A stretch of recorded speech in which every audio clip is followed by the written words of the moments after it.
Yo, what's up sa inyo mga kalabog? Dito tayo sa bahay. At may umorder sa atin ng caramel cheesecake, no? Si Sis Nina. At saka sa Sabado, Thursday kasi ngayon, bukas Friday. Bukas yung delivery nung kay Sis Nina. Tapos sa Sabado, may umorder sa akin na caramel cheesecake ulit.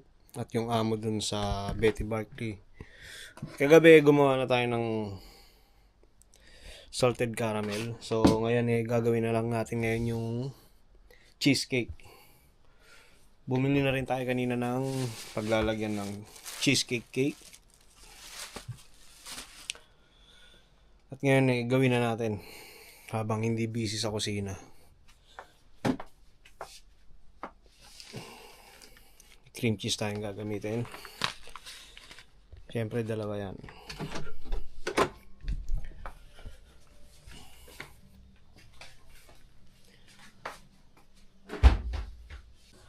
So guys, ito yung round pan na ginagamit ko para dun sa umorder sa akin ng salted caramel cheesecake. Ang sukat talaga nito is 9.5 inches. So, not bad na. So, gamit pa rin natin dito is itong biscuit. At magsiseparate lang tayo ng 21 pieces nito para dun sa ipapaikot natin sa pan. At yung iba ika-crush na natin. So ito na yung gagamitin natin na crush. Ito rin yung biscuit.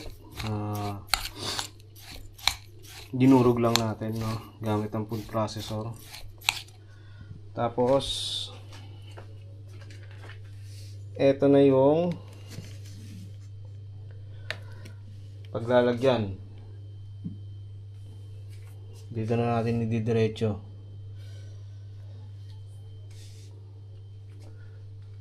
Yung nadurog na biscuit. Tapos ito, i-design natin yan pa ganyan. Patayo.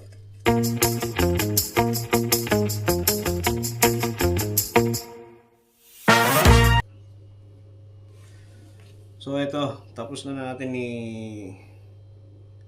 gawin yung pinaka crust niya. I-chill naman natin siya bago natin ilagay yung cream cheese, yung mixture. So para sa mixture natin, gagamit tayo ng dalawang cream cheese.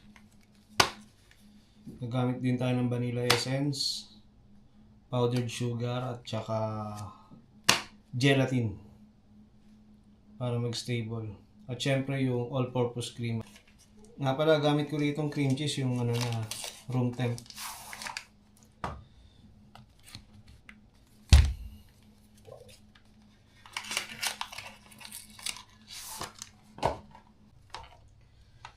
Beat lang natin siya hanggang maging smooth.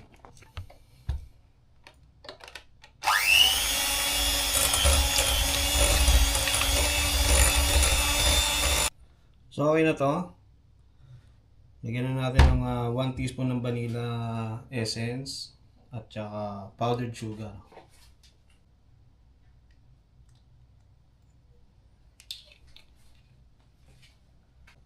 Half cup lang ng powdered sugar.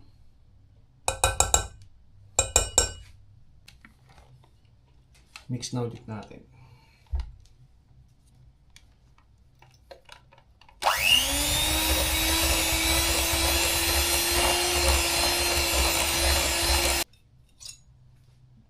Dada tayo ng caramel.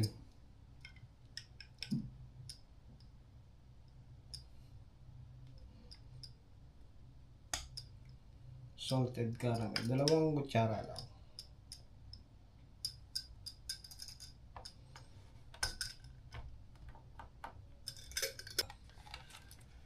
Then mix na natin.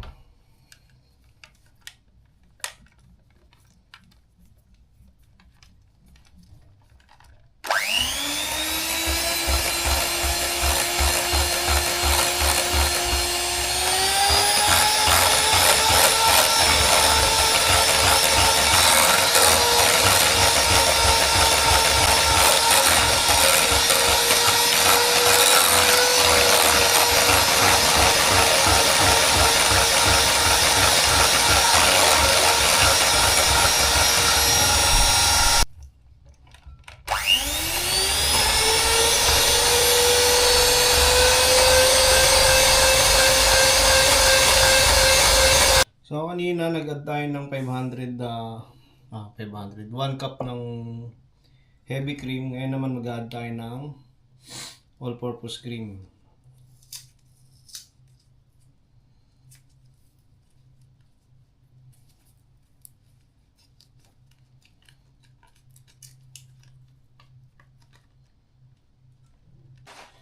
Beat lang ulit natin hanggang sa mag-double size.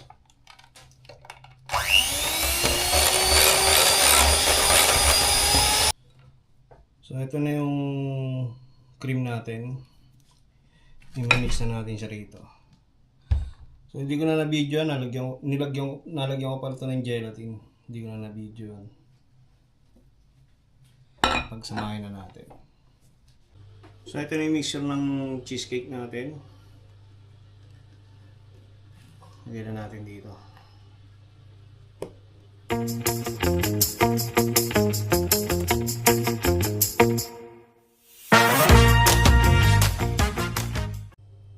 So, ito na yung Biscoff caramel cheesecake natin. Kailangan lang natin ito i-chill bago natin lagyan ng salted caramel sa ibabaw. Chill muna natin.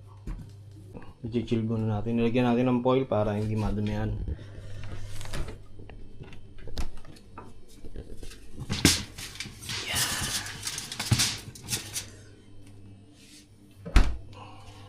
Ito na siya. At nakakalimutan na naman natin videoan. So ito na yung order para bukas. At i-deliver natin ito kay Sis Nina ng mga 11 AM. So thank you sis. Good morning sa inyo mga kalabog. At anong oras na? Kagigising lang natin. 9:32 AM. So itatapusin na natin yung order na caramel cheesecake, no? Garnish na lang naman yun eh. Kasi nga kagabi nalagyan na natin na-coat na natin yung top ng salted caramel. So maglalagay na lang tayo ng crush na lotus o yung Biscoff. Tapos alas 11 naman ng usapan namin ni Sis Nina na dadaling ko dun sa kanya. So mahaba pa yung oras natin pero gawin na rin natin para hindi tayo mag-ahol. At tapos ngayon gagawa ulit tayo ng isa pang order. Kasi ito naman ay para bukas dun sa amo ng Betty Barkley kung saan ako nagtatrabaho, no? Dahil bukas niya ako kailangan. So sakto, nakabili na rin tayo ng mga kailangan natin. Ng box, yung pang ilalim sa cake. So gawin na natin yung kay Nina. Durugin lang natin itong Biscoff.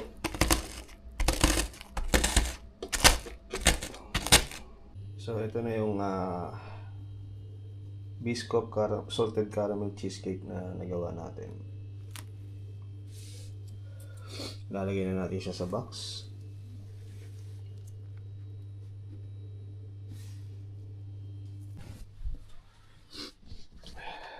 So bumili na rin tayo ng box na paglalagyan.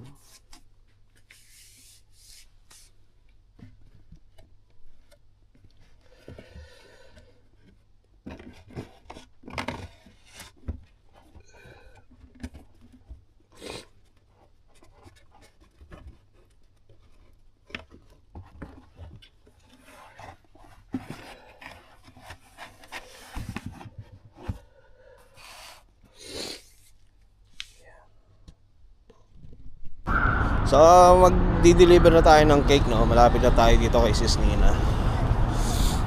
Problema ko pala wala akong lalagyan na paper bag na medyo malaki. Ayan yung cake, oh. Tingnan nyo. Bread talk pa yung plastic. Tapos lukot-lukot. Nag-worry kasi ako yung caramel, hindi ko alam na parang nag-runny. Sana maging okay. Bali malalaman natin. Dito na tayo sa building ni Sis Nina. At grabe pala ang lamig ngayon. Naka-short lang ako. Winter na dito sa Kuwait eh. May sinasabi ko sa inyo, wala akong ganitong lagay na medyo malaki. Kasi natin, ang size ng cake natin is 9.5 inches. So, yung pinaka-plate niya sa ilalim is 10 inches. So, kailangan ko na malaking paper bag. Anyway, mamaya titingin tayo dito sa may pinagbibilang ko. Kung meron silang box na medyo matigas. Kasi ito, pag binuwat mo, ayan o, lumulundo. Ayan o, lumulundo dyan o. Baka mamaya masira yung cake. Kaya doon ako natatakot. Baka mamaya ma-complain pa tayo. Yan, nakuha na yung order natin na salted caramel cheesecake. Nabayaran na tayo ni Sis Nina, 7 KD. Kailangan ipagpag to eh. Hindi ko alam saan ipapagpag eh.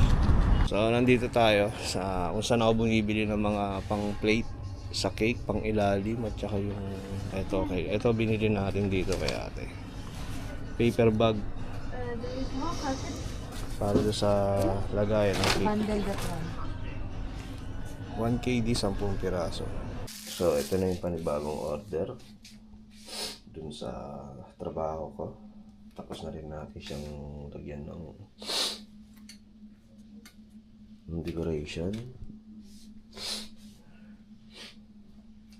Lagyan natin siya sa box at mamaya sasabihin na natin sa pagpasok. Kadarating lang natin sa trabaho at nalate tayo ng ilang minuto.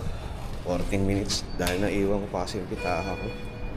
Nandun na ako sa may bus station, tapos wala pala akong dalang pitaha. Kaya late tayo. But anyway, at least dala natin yung order. Assalamualaikum. Hi Susan. This is your cake. Open. Check. Check na lang yan. One more sir. Careful. Maybe I eat now. Two. Wala, I eat now. Better tanggalin mo muna sis.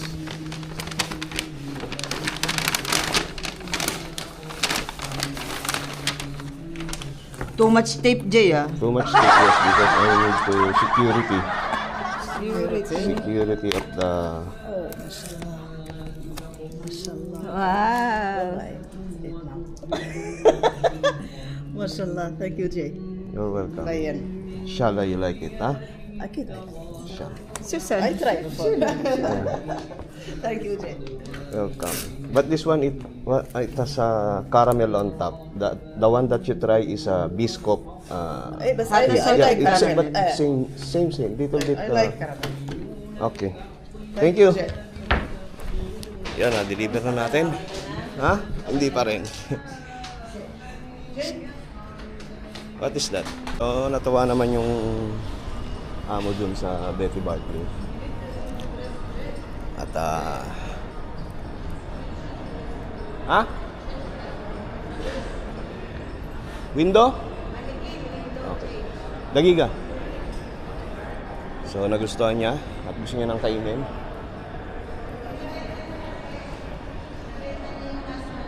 Okay. Ngayon? Okay. So anyway, importante na gustuhan niya yung dala natin. Dito tayo sa work.